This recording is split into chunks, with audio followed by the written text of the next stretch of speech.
Welcome back to another video. In today's video, we're going to look at the Ford Mustang Mach-E in the extended version with rear-wheel drive as a non-premium option, which you can no longer get. Because since they updated their prices, and actually for the better good, because they lowered the prices. So previously this would have cost you around 66,000 with all the extras. Well, there's only two extras. For instance, the color, you can't get that anymore.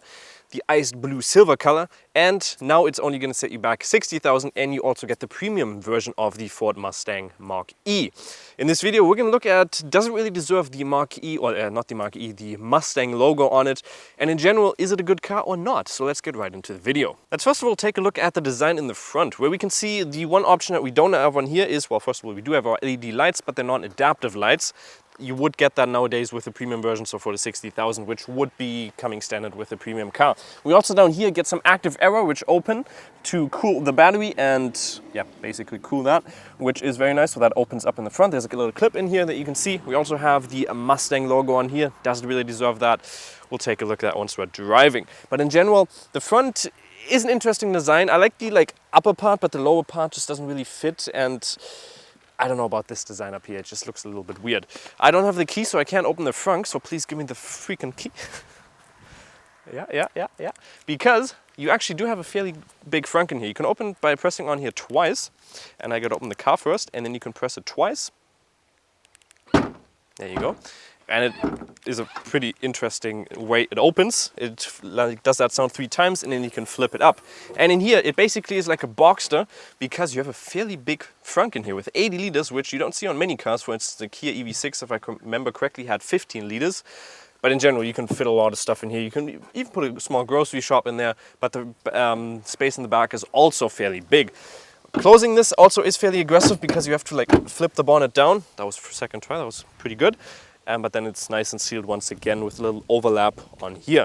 Let's move on over to the side, where we can see, again, we don't have the premium version, so you don't get 19-inch wheels, but you get 18-inch wheels, which look fairly small on the car, and 19-inch wheels would look a lot better.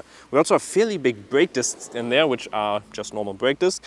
And let's actually do a brake test to see how quick they are from 100 to 0 or 60 to 0 miles per hour.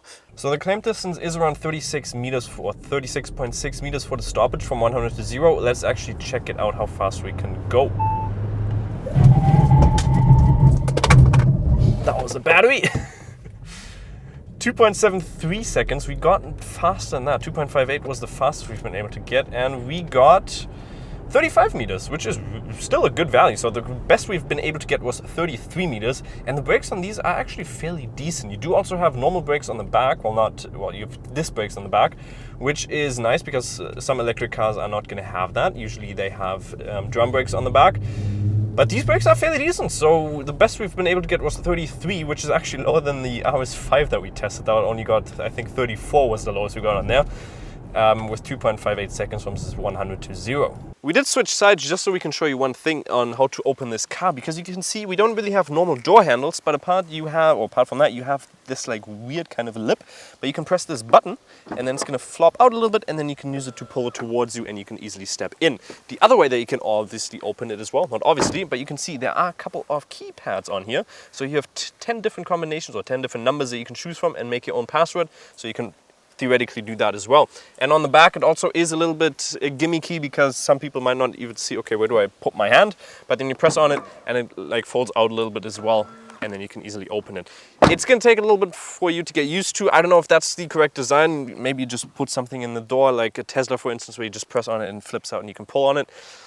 But in general, it's a pretty cool gimmicky, but I don't know if it really is necessary. So we went from around 24% up to 83 now, and it's still charging. And you can see since we have hit 80, we've been at around 40 kilowatts an hour mark. That's usually what you get. But we've loaded a total of 56 kilowatts, which is fairly decent in 37 minutes. And then if we go a loading curve, we can actually see the max we're able to get is around 160, which is more than it's claimed. And you can see well, I've read it lots of times from around 10 to 30%. It does the 150, and that's certainly what it did. Afterwards, it was able to stay at a consistent around 100 kilowatts an hour, which is fairly decent. And you can see at around 80%, it goes down to 40. But with the extended range battery, this is actually fairly decent for any electric car, because you can sit here, you can do your 30-minute break, and then you're able to take another journey for another like 400, 500 kilometers, depending on where you want to go. Let's talk a little bit about the range of this car. We can see we have 425 kilometers of range left. When we picked it up, we had a total of 610 kilometers. Since then, I've been driving a little bit sportier. Therefore, the range that it shows me is a little bit less than it's supposed to. But 610 kilometers for an electric car is a very good amount of range, and we can also see that the fuel consumption, or not the fuel consumption, the battery consumption here is fairly decent. As you can see, we've had this almost for 1,000 kilometers now, and it's used 16 kilowatts an hour. The claimed range or claimed consumption is 17.2, and this involves around 400 kilometers of driving on the highway with basically like how I always drive. So 16 kilowatts an hour on basically driving normally how I always would is a very good rate. Oh, look at that. There's the Mustang that I would really love to drive right now. And the Porsche behind also is a very nice car. But like I said, energy consumption is very good, and 610 kilometers of range on here is a really, really good range. We obviously have the extended battery version here with the 98 kilowatts an hour battery going up to 88 kilowatts an hour. And back over to the other side, again, we have tinted out rear windows and a little shark fin on the top. But let's move on a little bit further to the back, where we can see we do again have some touches just like in any other Mustang. Because look at the lights, we have our little left or right left, or geez, okay, it only works with the left, a little left light, so 1, 2, 3, just like in any other Mustang, which is a little parallel to our Ford Mustang, as well as the logo in the middle, with a little 360 degree, not 360 degree, but a rear view camera on there, with a tinted out rear window and a little bit spoiler on the top. You can also see down here we have a lot of plastic, and if you actually touch it, it really doesn't feel high quality. That is some very, very cheap material, and you can also see the gaps in there are fairly big, and you can just go against it, and it really is not great quality and a lot of space between it. If we open the front, however, we can see, well, we can do that. We can also use our foot to open it, which actually works very, okay, well, it works very well because I just stopped it. So if I do that, it's gonna close. So it does actually work very well, because most cars you do it and it really doesn't work. On here it works every single time, which is great. But in here we have a lot of storage space, 402 liters up to 1,420 liters, which is a lot. And you can also open the front and the bottom, where you can put your charging cables, which you could also theoretically put in the front. These are not very tidy right now. They should be going in this thing. But like I said, you can also flip them over and got lots of space with a decent height of a loading space, loading height. So you put it in there, it's gonna be good, and a fairly small lip.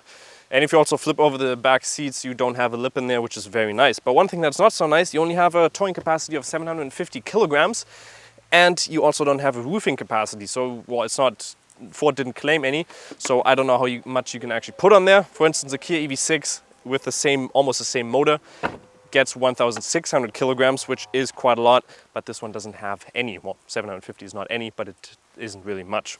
So 0 to 100 is claimed as 7 seconds. We have our race box set up here because the heated window obviously, well, somehow changes with or interferes with the GPS. We've also gone to the untamed, and we've also turned off traction control.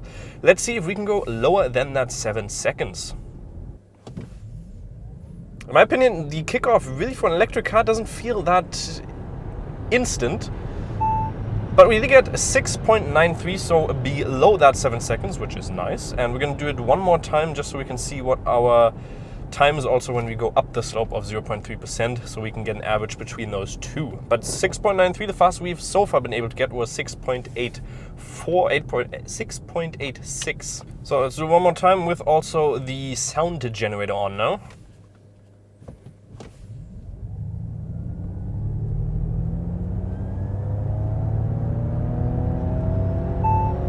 And 7.12, but that slope was also 1.1%, so a fairly high slope. But you can definitely get it below that 7, which is a good value.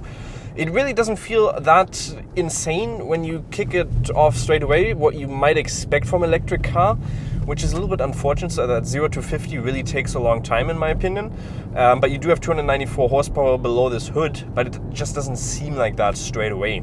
And the front of the Mustang is also very simplistic and also very comforting with a lot of space. For instance, you can see center console. We have a ton of space down here, inductive loading on the top, which is very cool. And one little feature that you have, if you open up the map, you can see that we have a Ford Mustang logo in there, and we also have our inductive loading port in there. Up here we have a USB-C and a USB port, and then you can flip the mat in there again. And the USB or the mat actually works fairly well with the inductive loading. 2 cup holders in the middle.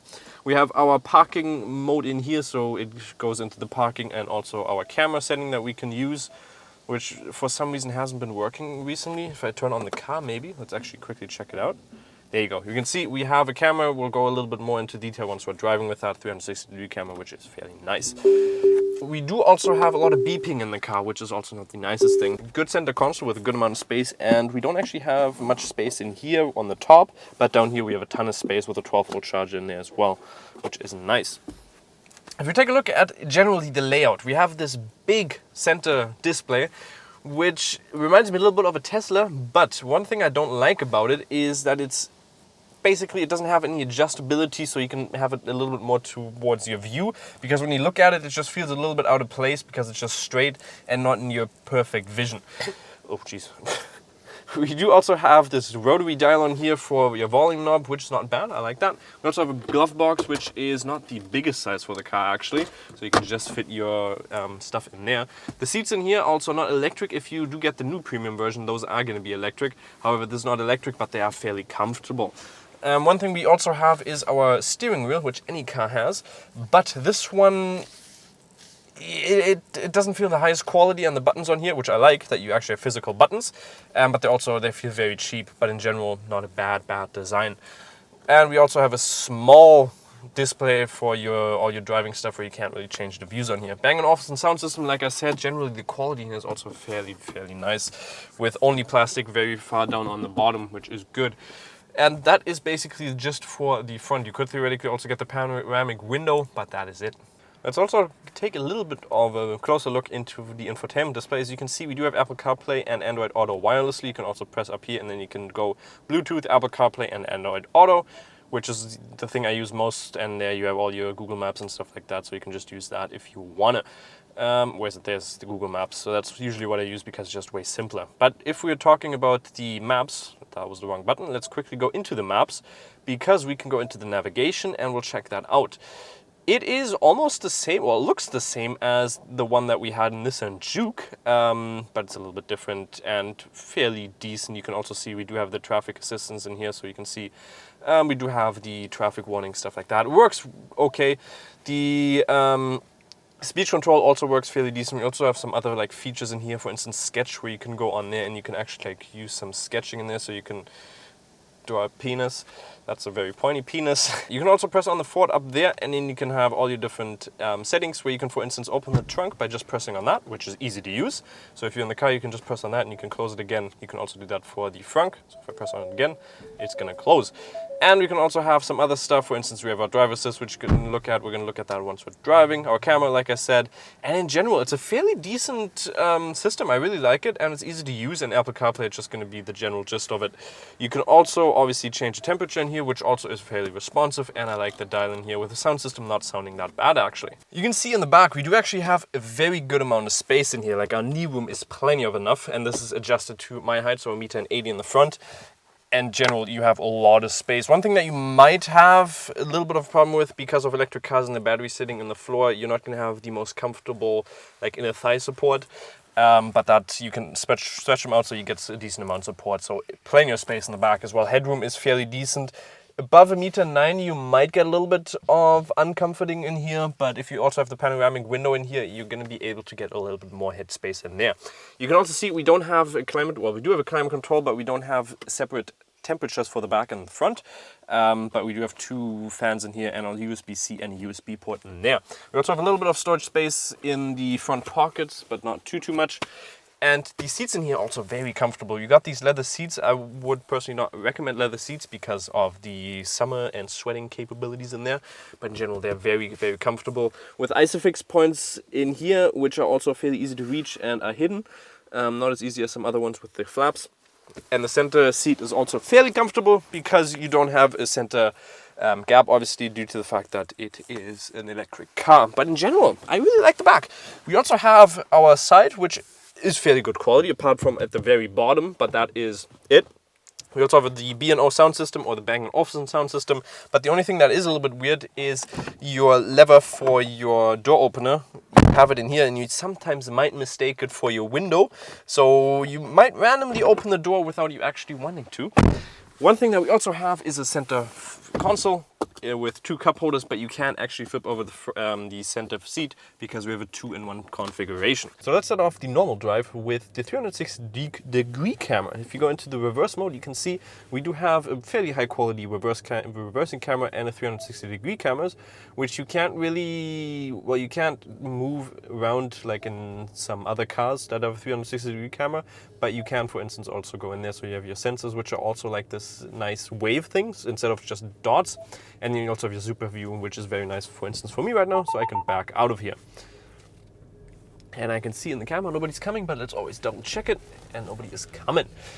We also have a lot of assistance features in here, which come standard, which is very nice. You can also do autonomous driving in here. For instance, we have blind spot mirroring, we have adaptive cruise control, we have obviously our sensors here for our how awake I am. We also have, if you press the button on the side, adaptive cruise control, like I said, and we also have lane centralization assistance, which is very nice. So you can combine all of those on the highway, for instance, and drive a fairly smooth, or have a fairly smooth ride and an easy ride. I did that, for instance, driving from Cologne to Kassel. That's around a 250 kilometers ride, and it was fairly smooth. You also get a fairly comfortable seating position and seats in here, which really make it quite comfortable. However, if you have the older version, you don't get the full electric seats. If you get the premium variant, you are going to get the full electric seats. You can also feel a little bit that lane assist is kicking in here, which obviously you can always turn that off by pressing on it once and then twice, and you have it off. One thing that is also interesting is the horn. You can hear it if you press on it once. It goes for a longer time, so you can't do that nice little double horn to tell people in front of you to get away from you.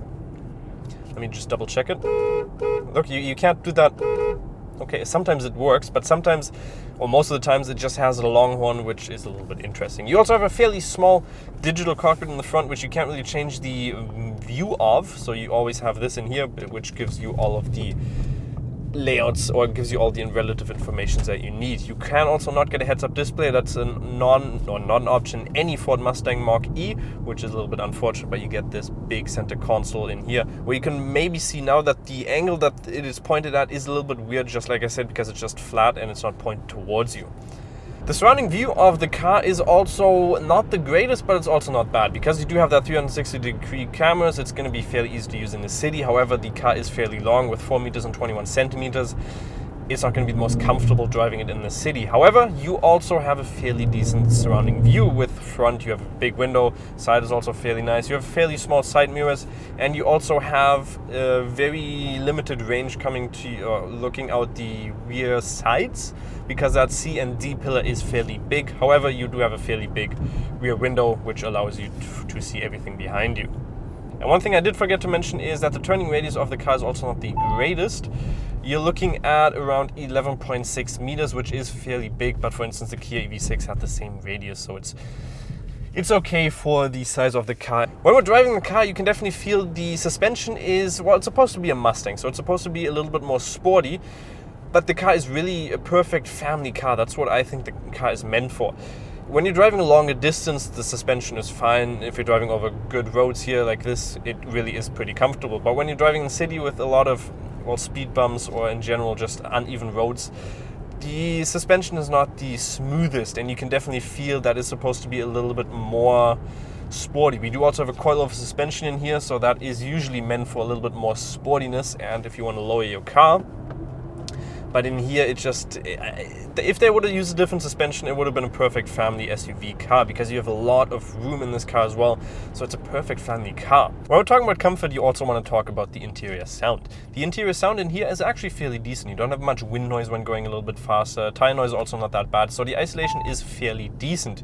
You could theoretically also go into the different modes that you have in the vehicle, which are going to allow you to get a little bit more of a comforting ride. For instance, we have the whisper mode, which is more of the, well, just the smoothest that you can get and just to whisper along.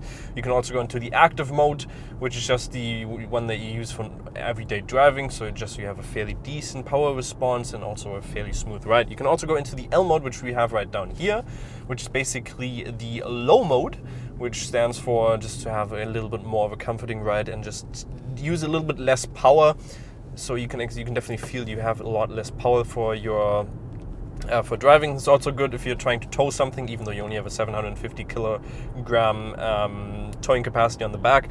But that's what you might want to use for that. But the mode that I'm most interested in is the untamed mode, because this is where you get a little bit more power or a little bit more excitement from the car. One thing that, because we do have the rear wheel drive, you can actually drift around corners a little bit. If we turn off traction control on the side here, we can actually go into this corner and you can actually drift around the corner very nicely, which is amazing with a rear wheel drive car, which feels amazing when driving. For instance, if you've driven a Mustang before, this definitely gives you a little bit of vibe on that. And it just allows you to really easily kick out the back if you turn off traction control. Even if you don't have it turned off, which we have now, which we'll do in a second here, it just allows you to go drifting around those corners at a pretty cool rate.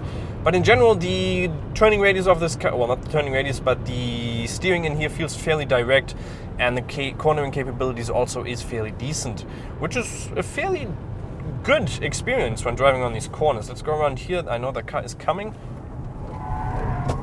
but you can feel you do have a lot of, well, you can oversteer this car fairly quickly, which is fun to drive. Obviously, you can't get the, well, 294 horsepower. If you get a little bit more, you could theoretically get the GT variant with 487 horsepower, but that's going to be an all-wheel drive, so it's not going to allow you to do that nicely of an oversteer on the back. But this really does feel pretty cool. And one thing where I think, okay, the Mustang badge maybe is a little bit justified, but in general, it just doesn't give you that Mustang feeling of a V8. But the power that you get from an electric car, just like any other car, is just really direct. If you hit the throttle, it's right there. It doesn't take a long time to spool up or anything like that. So what's my final verdict on the Mustang Mach-E? Well, first of all, it really doesn't deserve the Mustang logo. A Mustang logo just is too much of a V8 or an EcoBoost Mustang. And this is just not that, because you don't have a V8 or a combustion engine in general in there. But in general, if it wouldn't have the Mustang logo, this car would be perfect. You have a good amount of range, a very practical car, lots of room, and a really, really good battery with a lot of range, like I said. And it does give a little bit fun, like drifting around corners if you get the rear-wheel drive version. And in general, it's a fairly decent equipped car. So would I recommend it? I would certainly recommend it if you're looking for a full electric car that is practical for a family car. Hopefully you guys did enjoy this video. Make sure to like and subscribe, and we'll see you next time. Bye-bye.